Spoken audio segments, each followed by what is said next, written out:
तामुल करें। कम अज़ कम 25-26 हज़ार चंदा आज होना चाहिए। और अगला जुमातुल विदा है, उसमें इंशाअल्लाह खुसूसी चंदा होता है। मुझसे अगर कोई पूछे कि उस्ताद जी चंदा किधर करते हो, तो ये देख लो, ये मस्जिद, ये सारी रौनकें यहाँ सर्फ होता है। और अगर कोई मदरसे का चंदा पूछे कहाँ, तो मिंबर पे बैठ के कह रहा हूँ कि बेफ़ज़्लिल्लाह आज भी जुमातुल मुबारक 300 से ज़ायद हमारे शागिर्दों ने जुमा पढ़ाया होगा या पढ़ाने लगे होंगे। और 300 से ज़्यादा हाफ़िज़ कुरान कुरान मजीद सुना रहे हैं। किसी मौके पे भी किसी साथी को कोई इश्काल हो, मैं दलील के साथ और मुशाहदे के साथ उसे साबित करके दूँगा। मेरा मस्जिद का चंदा आपको नज़र आ रहा है और आएगा इंशाअल्लाह, और मदरसे का चंदा भी आपको नज़र आ रहा है, आप सुन रहे हैं दस्तारबंदी के मौका पे। दूसरे नंबर पे साबका जुमे पे मैंने सदक़तुल फ़ित्र का ऐलान किया था, वो फ़र्क लग गया था गंदम के रेट की वजह से। 80 रुपये फ़ी कस आदमी सदक़तुल फ़ित्र अदा करे, इसमें एहतियात भी मौजूद है और सब कुछ मौजूद है। अल्लाह आप सबको तौफ़ीक नसीब फरमाए। 80 के बजाय 100, 200, 500 बेशक करो, लेकिन 80 रुपये अदा करने वाला वो बरी ज़िम्मा हो जाता है। ज़्यादा जितनी मर्ज़ी है आप खर्च करें। उसके अलावा एक गुजारिश है कि अगला अशरा बड़ा अहम है।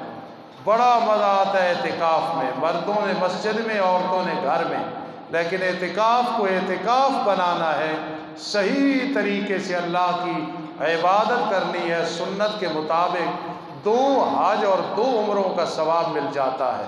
मेरा भाई शहनवाज पठान बैठा है, ना पासपोर्ट ना शनाख्ती कार्ड बनवाया हज उम्रे के लिए, लेकिन अगर एतिकाफ़ बैठ जाए तो नामे आमाल में 2 हज 2 उम्रों का सवाब मिल जाएगा।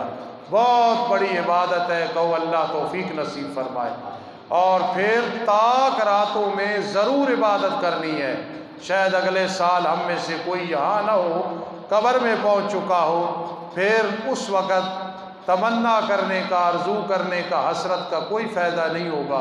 83 साल 4 माह बेशक नज़र ना आए कि और नूर मुझे नज़र आया और फलां बुज़ुर्ग नज़र आया, ये सब बातें हैं। दरख्त सजदा कर रहे हैं, कोई ज़रूरी नहीं। आपने इबादत करनी है रात के अक्सर हिस्से में और जमात के साथ नमाज। वो तो बदकिस्मती है कि रमज़ान में आदमी तरावीह ना पढ़े, वितर जमात के साथ ना पढ़े, इसलिए एहतमाम करें। और 83 साल 4 माह के इबादत का सवाब कितना सस्ता सौदा है।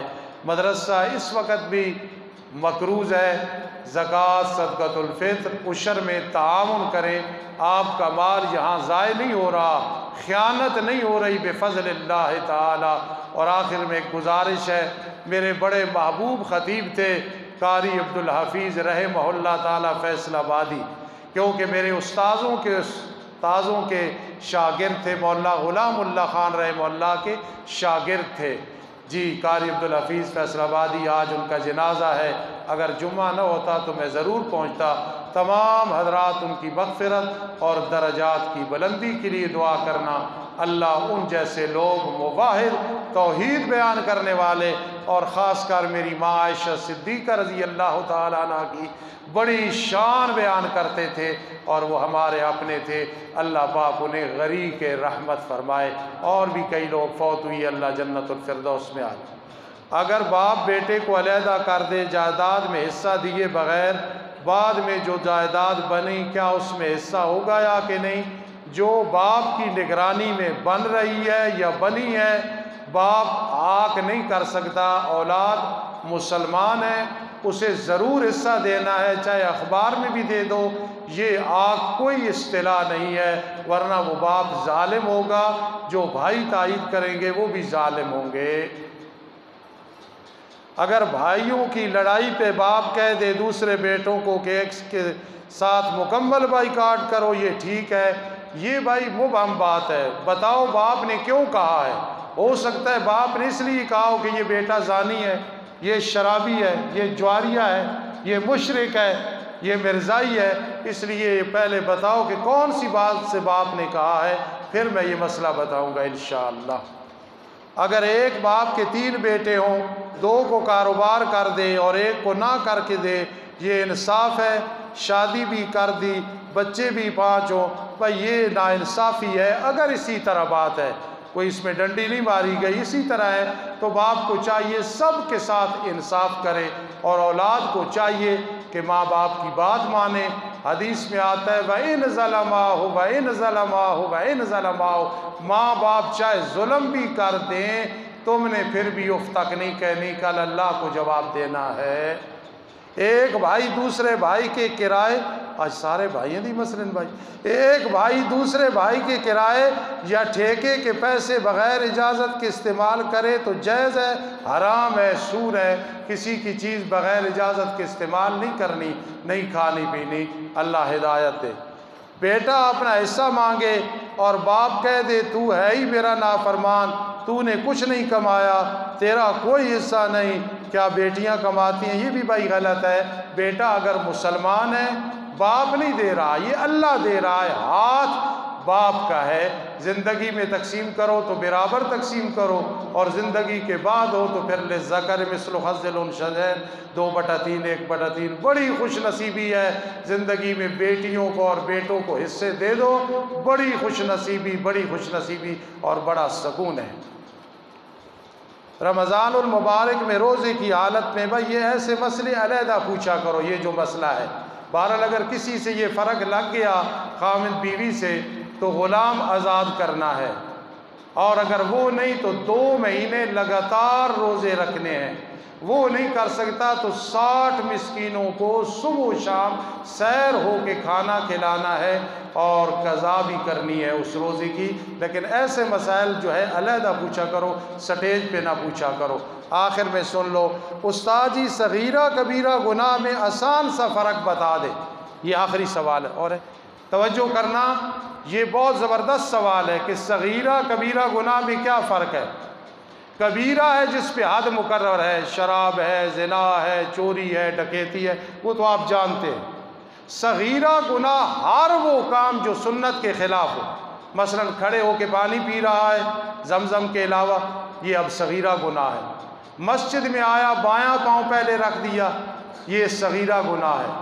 दाईं करवट सोना चाहिए, सुन्नत के ख़िलाफ़ बाईं करवट सो गया, ये सगीरा गुनाह है। ये वुज़ू से भी माफ़ हो जाते हैं, इस्तिग़फ़ार से भी माफ़ हो जाते हैं। आपको एक कानून बता दिया है, जो काम सुन्नत के ख़िलाफ़ होगा, खाना पीना चलना फिरना जितने हैं, जब वो होगा वो सगीरा गुनाह होगा, वो ऐसे माफ़ हो जाएगा वुज़ू से, नमाज से। लेकिन जो कबीरा है उसके लिए तौबा करनी है और फिर सच्चे दिल से तौबा करनी है और आइंदा वो गुनाह। और अगर सगीरा हमेशा करते रहो कि पानी हमेशा खड़े होके खाना पीना और खाना खड़े होके बाईं करवट सो जाना, फिर वो कबीरा बन जाता है। सगीरा पे तौबा ना करनी, फिर वो कबीरा बन जाता है। पीर साहब मेरे पास 6, तो पहली बात है मैं तो पीर हूँ ही नहीं, ये किसी ने गलत लिखा है।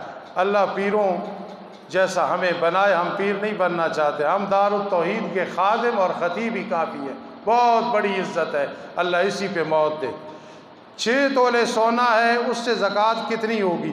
सिर्फ 6 तोले सोना है, 7 चांदी नहीं या कुछ पैसे नहीं कि 52.5 तोले चांदी यानी 71-72 हज़ार रुपया नहीं बनता, चाहे सोना 7 तोले क्यों ना हो, क्योंकि एक निसाब भी अगर नहीं बन रहा, ना चांदी का ना सोने का।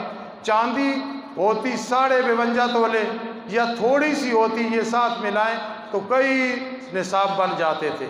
अगर सिर्फ सोना है, कुछ भी साथ 2,000-3,000 रुपए भी नहीं है, 6 है 7 है, अब उस पे ज़कात नहीं है। और साथ थोड़े से पैसे हैं, चूँकि चांदी के निसाब को पहुँच जाएंगे, फिर उसका 40वां हिस्सा देना होगा। ना समझ आए तो बाद में पूछ लिया करो, इंशाअल्लाह फ़ायदा होगा। उस्ताद जी इंजेक्शन, ग्लूकोज की बोतल, इंसुलिन लगाने से रोज़ा टूट जाता है या कि नहीं? नहीं टूटता, अगर ज़रूरत हो। ज़रूरत नहीं होगी तो मकरूह होगा, लेकिन इंसुलिन में लगा के फिर खाना खाना होता है, इसलिए ये ख्याल करे कहीं इंसुलिन लगाए बहाने से फिर खाना खाए, फिर कहे ये भी जायज़ है, वो खाना खाने से रोज़ा टूट जाएगा। अल्लाह अमल की तौफीक नसीब फरमाए। कई लोग कहते हैं जुमे के दिन ज़वाल के वक़्त नफल पढ़ सकता है आदमी, ये गलत मसला है। हर जुमे हर जुमरात को ज़वाल होता ही होता है।